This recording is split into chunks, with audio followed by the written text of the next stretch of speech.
Video seorang pedagang lansia tertidur di kereta rel listrik atau KRL viral dan jadi sorotan warganet. Namun yang menjadi sorotan adalah aksi dua petugas keamanan yang tetap berada di sisi pedagang lansia yang tertidur di KRL tersebut. Dua petugas keamanan itu menjaga barang dagangan pedagang lansia.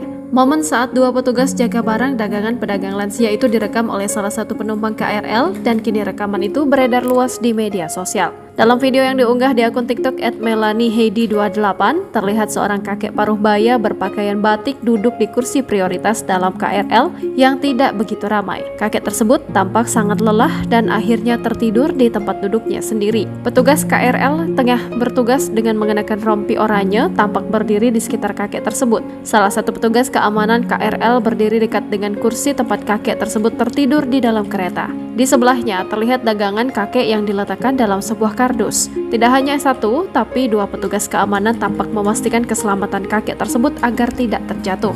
Mereka juga menjaga dagangan kakek agar tetap aman selama dalam perjalanan. Saat kakek tersebut akan turun di stasiun tujuan, kedua petugas ini juga menemaninya serta membantu membawa barang bawaannya. Keren banget bapak-bapak security-nya, benar-benar jagain si bapak yang ketiduran sampai stasiun tujuan dengan sangat baik. Isi narasi dalam keterangan unggahan TikTok @melaniheidi28. Kini video yang memperlihatkan aksi terpuji petugas KRL tersebut beredar luas di media sosial. Tak sedikit warganet yang memuji tindakan dua petugas KRL itu. Sementara beberapa lainnya ternyata mengenal pedagang lansia itu. Ternyata sosok yang tertidur di KRL tersebut adalah Pak Entip, seorang penjual cemilan yang sering berada di kereta tersebut.